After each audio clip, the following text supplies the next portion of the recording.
Salut à vous, magnifique personne qui voulait apprendre à utiliser Git et Godot sur téléphone Android. C'est-il pas magnifique? Ben, cette vidéo va répondre à votre question et on va faire toutes les étapes une par une. Donc, première étape, ça va être de télécharger F-Droid. C'est une petite application qui va vous permettre en fait de télécharger et d'installer des applications non officielles sur votre téléphone, que ce soit des navigateurs, des lecteurs de musique, des applications quelconques. Bon, le site web, il est un peu chiant pour trouver la stalle, donc je suis allé directement sur GitHub. Vous pouvez aller sur GitHub F-Droid, qui est les créateurs, et puis aller chercher à Droid Client.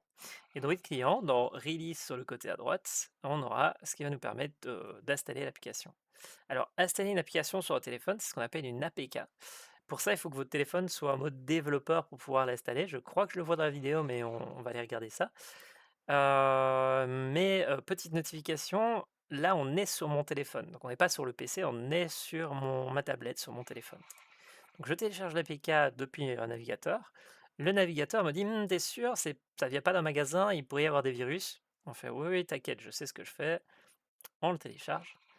Là, il me dit: «Bah, du coup, le fichier que tu as téléchargé qui est un APK, tu veux l'installer avec quoi? Avec Programme Installation Kit ou une application store?»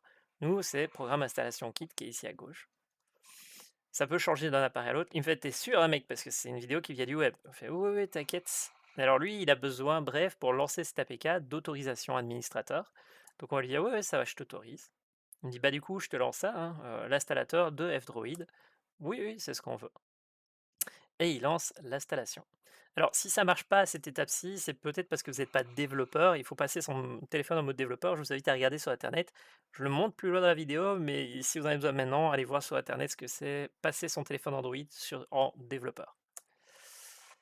Alors ici, on a F-Droid qui est installé sur notre téléphone. Et alors vous voyez quand je le lance, il se met à jour. Alors j'aurais pu cliquer sur le bouton mettre à jour, mais il se met à jour la première fois que vous le lancez. C'est-à-dire qu'il télécharge des fichiers pour savoir, OK, qu'est-ce qui est disponible sur le magasin de F-Droid. Donc voilà, il me dit: «Bah, voilà, j'ai tout ça disponible». Nous, je clique remettre à jour juste pour être sûr qu'il soit à jour. Je lui donne l'autorisation d'écrire sur des fichiers parce qu'il me la demande. Et je fais: «Ouais, pas de problème, vas-y, je te les donne les droits». Voilà et il met à jour, l'application. Alors mettre à jour, c'est il se réinstalle techniquement. Alors voilà, il s'est mis à jour. Maintenant qu'il est à jour, nous, ce qu'on va faire, c'est dire: «Bah, OK, on va aller dans ton catalogue et on va aller rechercher après un fichier qui s'appelle, Termux et File Explorer aussi». On va aller voir, ici, qu'est-ce que je vais mettre?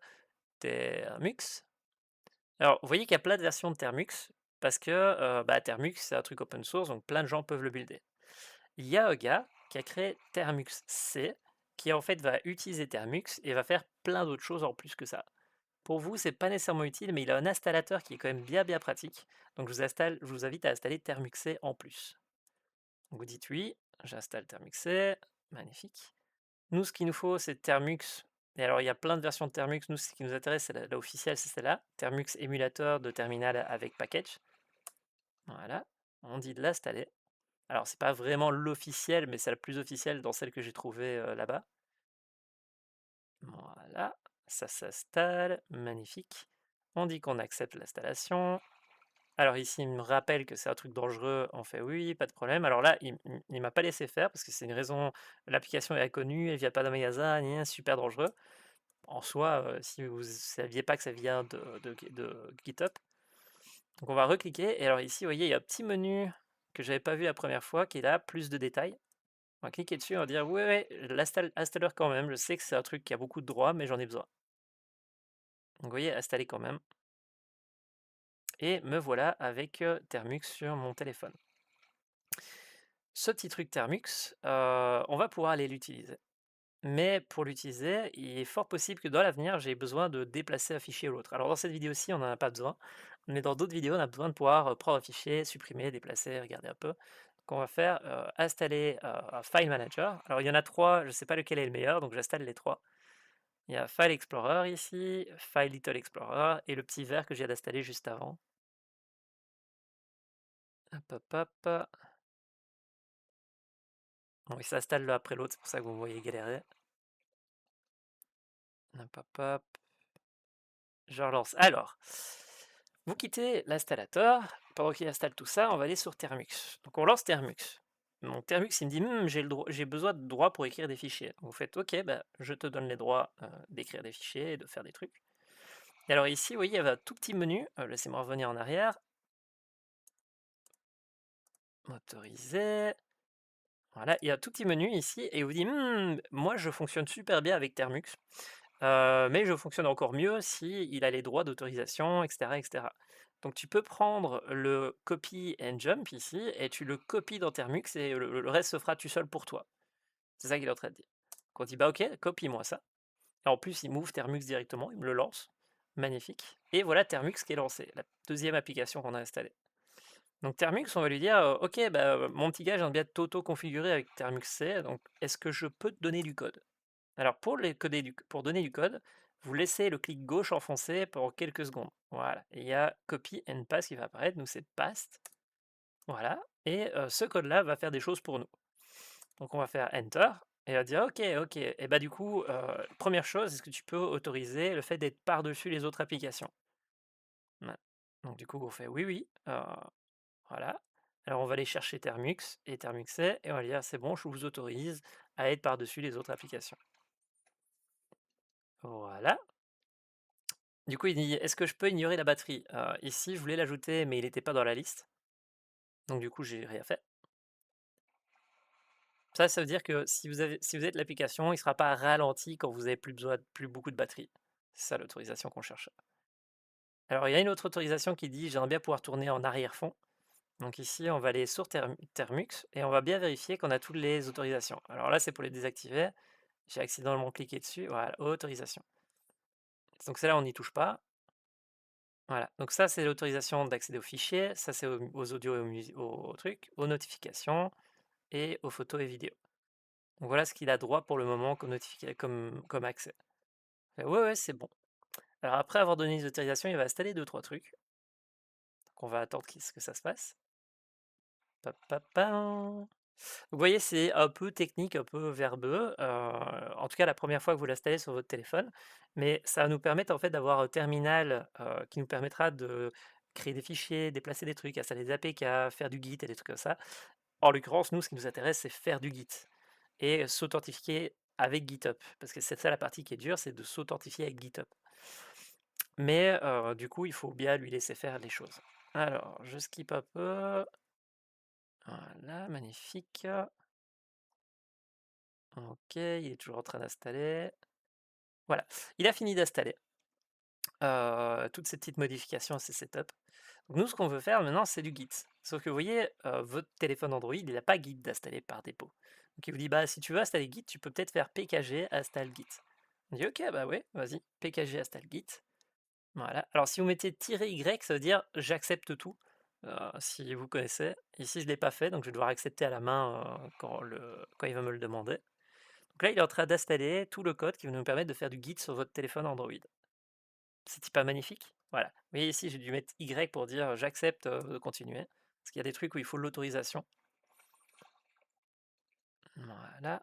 Alors, on a installé Git. Et lui, pour fonctionner, il avait besoin de ce qu'on appelle un SSH agent. C'est le fait d'avoir une authentification par clé cryptographique. C'est- En grosso modo, ça veut dire qu'il sait qui vous êtes et il a une sorte d'authentification un peu high-tech, on va dire. Là, c'est la clé publique qui vous permet de vous authentifier. Vous n'avez pas besoin de savoir ça en tant qu'artiste ou en tant que développeur débutant, mais sachez que c'est ça qu'il va utiliser. C'est ça les petits symboles là-bas. Donc nous, maintenant, ce qui va se passer, c'est qu'on va vouloir continuer. Sauf que pour pouvoir s'authentifier, il nous faudrait une application d'authentification. Donc là, vous voyez, Git, il est là, mais on a besoin de s'authentifier sur GitHub. Donc on va faire pkg install gh. Et gh, c'est l'outil d'authentification qu'on va utiliser. Il me dit: «OK, tu veux installer ça?» Bah, je vais commencer à installer tout ça. Voilà. Et voilà, on a installé l'outil d'authentification. Maintenant, on va dire: «Bah, OK, bah, du coup, on veut s'authentifier, donc gh, peux-tu faire une authentification à partir de login?» Il me fait: «OK, OK, OK, tu veux utiliser quoi? GitLab, SourceTree, Azure, GitHub?» Nous, on veut GitHub, donc on dit: «Oui, oui, GitHub». Il me fait: «Bah, du coup, tu préfères du SSH, donc un truc pour informaticien qui permet d'être super sécurisé, ou du HTTPS classique?» Bah, on va utiliser de l'HTTPS, ça sera plus simple. Ici, on va dire, «Est-ce que tu veux que je me souvienne de ton mot de passe la prochaine fois que tu viens?» Je fais: «Oui, oui, pas de problème». «Est-ce que tu veux te loguer par navigateur ou tu me donnes une clé d'identification que tu vas générer toi-même?» Nous, on dit: «Par navigateur». Et il me dit: «OK, bah, si c'est par navigateur, tu tu peux pousser sur enter, je vais t'ouvrir le navigateur et tu me mets ce numéro-là dans le navigateur». GitHub a été averti, il la demande pour que tu puisses travailler, sur cet appareil en ton nom sur GitHub a été envoyée à GitHub, mais il faut que tu me mettes ce numéro pour que ça marche. Voilà, OK, bah, on va donner le numéro.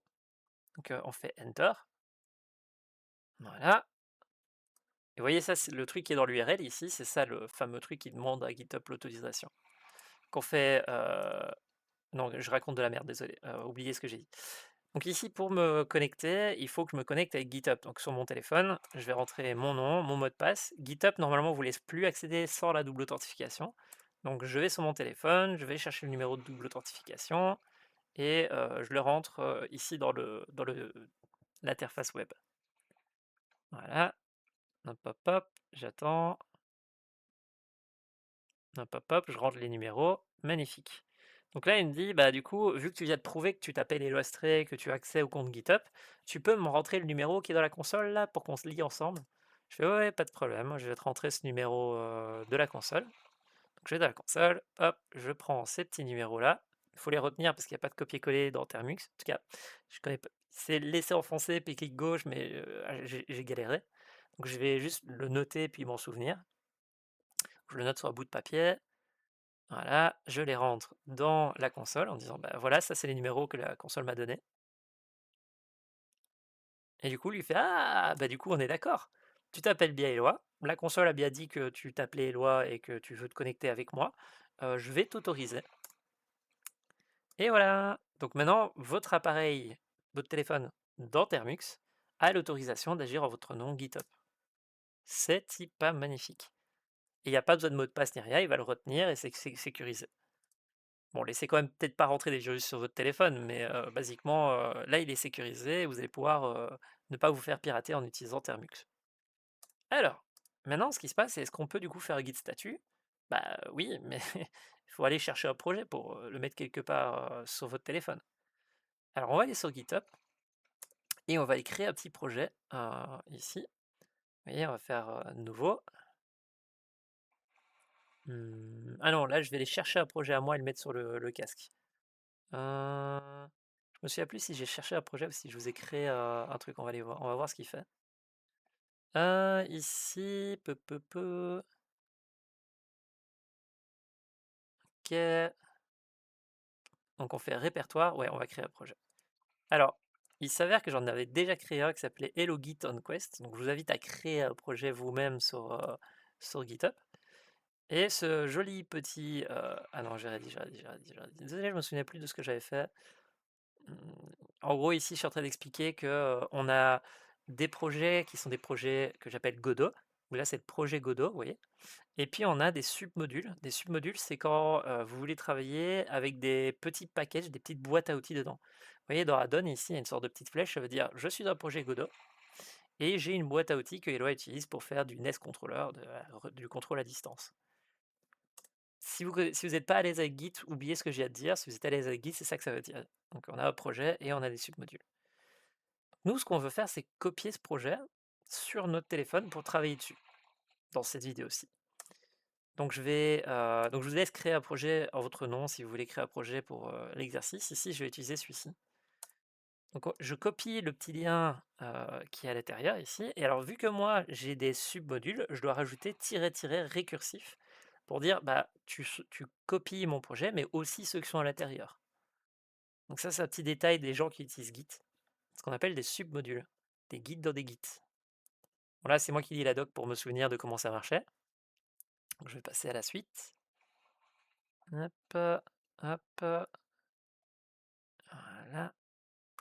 Hop, hop, hop. Il y a VLC qui a un peu du mal là. Voilà. Donc ce que j'ai fait, c'est que j'ai pris notre lien, ici, je l'ai mis derrière un git clone avec deux petits tirets récursifs pour dire que je veux aussi les submodules. Donc si vous n'utilisez pas les submodules, vous mettez juste git clone puis le lien, c'est bon. On va aller sur Termux Et alors là, il va falloir le sauvegarder quelque part, c'est-à-dire, sur, mon appareil. Alors dans la vidéo, j'ai fait le con, j'ai fait git clone, mais je me suis pas déplacé. Ce qui veut dire que là, je viens de cloner le projet à la racine de mon téléphone, ce qui est pas une très, très bonne idée, parce que j'aurais jamais les permissions d'éditer les fichiers. Je m'en suis rendu compte après, donc je vous le dis maintenant. Donc nous, ce qu'on veut, c'est le copier à un endroit précis sur notre téléphone pour que Godot l'utilise. Déjà, Godot, quel dossier il peut voir? C'est ça la question. Donc on va aller sur Godot, sur le Google Play Store, et on va demander d'installer Godot. Une fois que c'est ici, je le désinstalle pour vous montrer. Pop, pop, pop. Voilà, donc là, je suis sur le Google Play Store. On va demander au Google Play Store d'installer Godot. Voilà. Alors, vu que c'est la première fois qu'on le lance, il nous demande est-ce que j'ai l'autorisation de modifier les fichiers et tout. On fait oui, évidemment, parce que Godot aura besoin de créer des fichiers sur votre téléphone. Ici, il me dit, bah du coup, voilà, j'ai lancé Godot. Qu'est-ce que tu veux faire? Nous, ce qu'on veut faire, c'est apporter un projet. Sauf que apporter un projet, bah, dans Documents, on n'y a pas accès. Je vais vous montrer. Je sais plus si je vous montre ça tout de suite dans la vidéo. Voilà, ça c'est la racine du projet. Donc, vous voyez, si je fais ls, ici il me dit eh, mais tu es à la racine et il y a storage. Donc il faut qu'on rentre dans storage. Dans storage, vous voyez, si je fais ls, il me dit bah du coup j'ai DCMI, download, movie, music, pictures, donc ça c'est les dossiers de l'utilisateur. Nous, on aimerait bien aller dans documents, mais vous voyez que le document apparaît pas, parce qu'on n'a pas les droits d'écriture dessus. Donc on a juste movie et musique, et pictures. Bah du coup je propose qu'on aille dans musique. C'est des musiques. Et là, dans musique, on va stocker notre projet Godot dedans.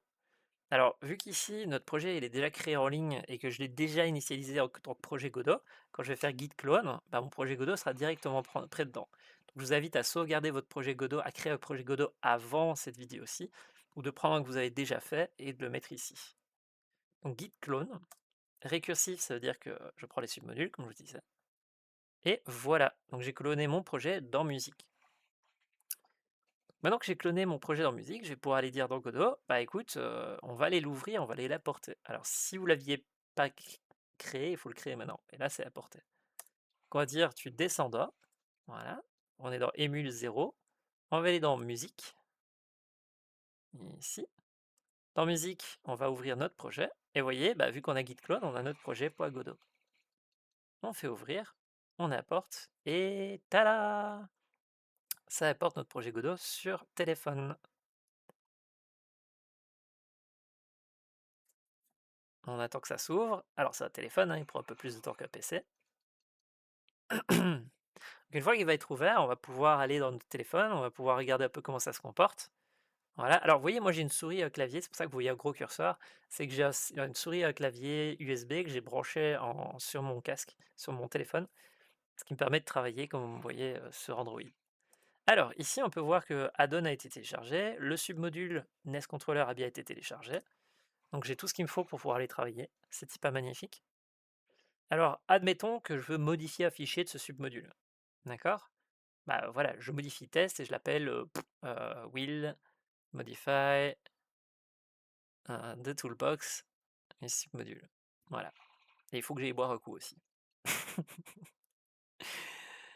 Alors, du coup, j'ai modifié un fichier. Donc, quand je vais aller ici, dans mon terminal, on va faire du CD pour se déplacer. On va aller dans ce dossier sur lequel j'étais en train de travailler.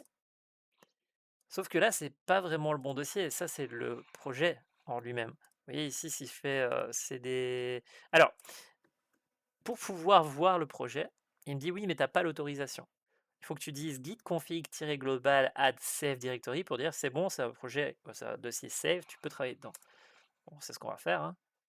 Git commit-global. Alors, vous voyez galérer parce que mon clavier est en français et j'ai l'habitude de taper en anglais. C'est pour ça que pour ça que j'ai bien galéré dans la vidéo à écrire le point et les guillemets.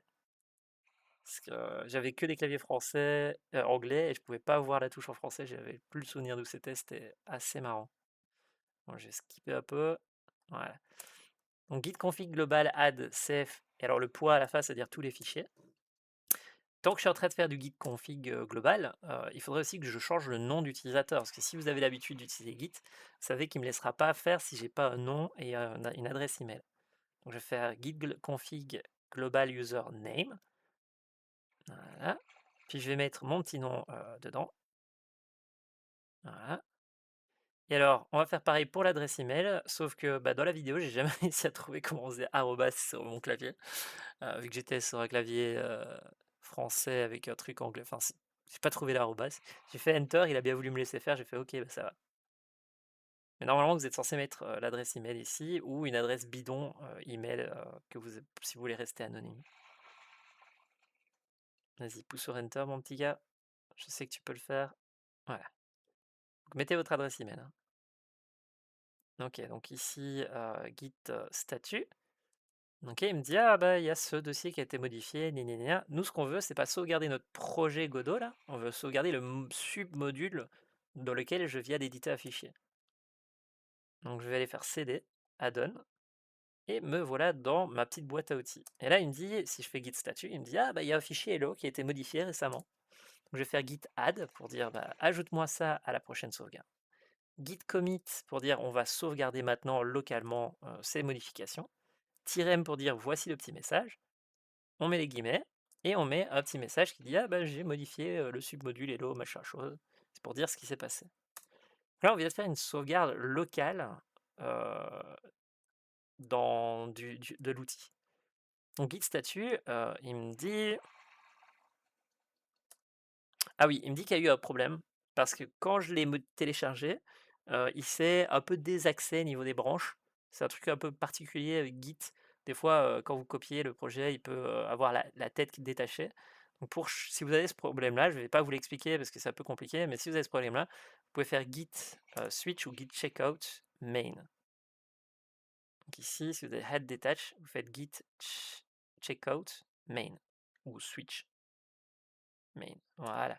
Et comme ça, il s'est remis sur la branche main. Voilà. On va faire git pull, git push, sauf que vu que j'ai fait ça, je crois que j'ai perdu, les sauvegardes et c'est pour ça que ça c'est pas dans la suite de la vidéo, ça s'est pas fait. Donc faut le faire avant évidemment, pour pas perdre les trucs. Alors ici, je vais voir en ligne ce qui s'est passé. Est-ce qu'on a bien sauvegardé? En ayant fait un pull push. Mais là, vous voyez que ça a pas marché, c'est du fait du détachement de la branche, c'est pas grave. Vous allez voir, on n'aura pas notre texte. Et dans la suite de la vidéo, je vous montre justement la même étape, mais en descendant et en montant, vous allez voir. Donc ici, je fais git pull, git push, j'essaie de comprendre pourquoi ça n'avait pas marché. Je passe à la suite, je vois que ça n'a toujours pas marché. Gna gna gna gna. Et du coup, je décide de vous montrer un exemple directement en ligne. Donc vas-y, je suis en ligne, je modifie le fichier, je commit. Magnifique, j'ai modifié le fichier en ligne.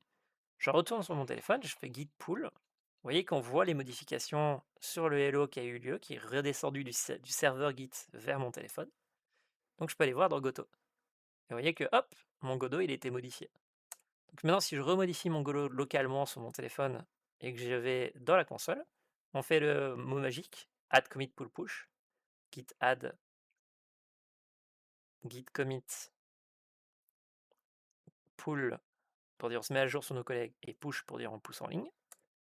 Et maintenant vous allez voir quand je vais arriver en ligne, tada! On a nos magnifiques tests qui ont été modifiés. Donc là, vous voyez, on vient d'utiliser Git et GitHub sur un téléphone Android dans Godot. C'est pas magnifique? Oui, oui, oui. Moi, je trouve ça magique en tout cas. Savoir que je peux faire ça, ça change tout parce que maintenant je peux travailler sur mon téléphone et travailler sur mon Quest 3 avec GitHub et Godot et ça, magnifique. Alors, maintenant, admettons que je veux sauvegarder mon projet parce que là, j'ai modifié ma boîte à outils, mais mon projet, lui, il a une boîte à outils qui a été modifiée du coup. Donc comment je lui dis, que la boîte à outils a été modifiée? Bah, je redescends dans la racine de mon projet Godot, ici, vous voyez? Et je vais lui dire: «Bah, regarde un peu s'il n'y a pas un truc qui a changé». Et alors lui, il ne sait pas me dire quel fichier a changé parce qu'il n'a pas accès à ce sous-git, mais il peut me dire qu'il y a quelque chose qui a changé. Vous voyez ici, il me dit: il y a eu des trucs qui ont été modifiés». Donc je fais: «Ah OK, bah, on va aller sauvegarder cette version de cette boîte à outils». Donc git add point, git statut, il me dit: «Ah c'est bon, j'ai retenu que ce sera cette version-là dans l'avenir de cette boîte à outils-là». Git commit-m pour dire bah, on va sauvegarder cette version-là, hein. Save git projects with submodule. Voilà. Puis on fait un git pull push, git pull, git push et vous voyez ici, il me l'a mis en ligne. Alors on va aller voir ce que ça donne en ligne. Vous allez voir, c'est assez particulier. Il me dit: «Tiens, j'ai remarqué que récemment, il y a quelqu'un qui a sauvegardé, une modification de, Godot Hello Git on Quest et vu qu'il utilise des submodules, j'ai sauvegardé, l'endroit où se trouvait ce code-là, donc c'est ici, à cet endroit-là et là, c'est l'ID de la sauvegarde de ce projet, de cette boîte à outils. Vous voyez le petit ID 40C en A58, ce qu'on appelle, hashtag, tag de commit, je me souviens plus du nom exact. Et il me dit: «OK, bah, du coup, tu vas voir ici, dans le projet qui s'appelle, GDP pour Godot Package NES Controller UDP, pour le moment, le projet, il est à ce tag-là. Il a été modifié il y a 2 minutes et c'est là-bas, c'est ce code-là que je vais mettre dans ton projet». Un submodule, c'est ça. C'est, on a un projet Git et il y a un dossier où il dit: «Bah, je sais pas ce qu'il y a dedans, mais en tout cas, tu peux aller voir là-bas, c'est ce code-là» et c'est ça qu'on vient de faire. Vous voyez le petit numéro qui est là? Si on regarde à l'historique, en fait, chaque fois que vous sauvegardez, il y a un petit numéro qui est généré ici. Et ce numéro, c'est je veux récupérer mes fichiers dans cet état-là. Et nous, on veut le récupérer dans cet état-là la prochaine fois que je viens. Tada! C'est magnifique, hein. Bon, les submodules, c'est quelque chose d'un peu compliqué pour un débutant, mais extrêmement utile pour un expert. J'avais tendance à pas l'utiliser trop sur Unity parce que Unity n'était pas vraiment dédié à ça il y a des années d'ici. Mais maintenant, Unity, avec le package manager, il a aussi la possibilité d'utiliser ça. Donc si jamais vous voulez apprendre à le faire en Unity, faites-moi pinguez-moi, contactez-moi ou allez voir dans les commentaires, pour me demander, de le faire, mais il y a moyen de faire la même chose dans Unity. Donc ici voilà, maintenant vous savez utiliser, Git et Godot sur Android et ça, c'est magnifique. Il y a une autre vidéo que j'ai faite, pour les artistes qui permet de faire ce qu'on vient de faire ensemble ici sur cette vidéo-ci, mais sur le téléphone. Et puis sur le Quest 3, avec l'idée de voir des modèles 3D sur le téléphone et puis sur le Quest 3. Donc si vous avez envie d'avoir plus de détails, de revoir les étapes et de voir comment on fait sur le Quest 3, je vous invite à aller regarder cette vidéo-là. Il y a une autre vidéo, une troisième vidéo que j'ai faite, où j'ai pris un Quest 3 qui n'avait pas tous les outils, et j'ai fait chacune de ces étapes que je viens de faire avec vous sur cette tablette. Et cette vidéo, je dois la monter, la découper parce qu'elle est un peu longue, parce que je me suis gouré hein, sur le chemin. Mais j'ai une vidéo qui va sortir où je vous montre comment sur la Quest 3, on fait toutes les étapes qu'on vient de faire ensemble. Il y a des toutes petites différences par-ci par-là, mais c'est ce qu'on vient de faire ensemble.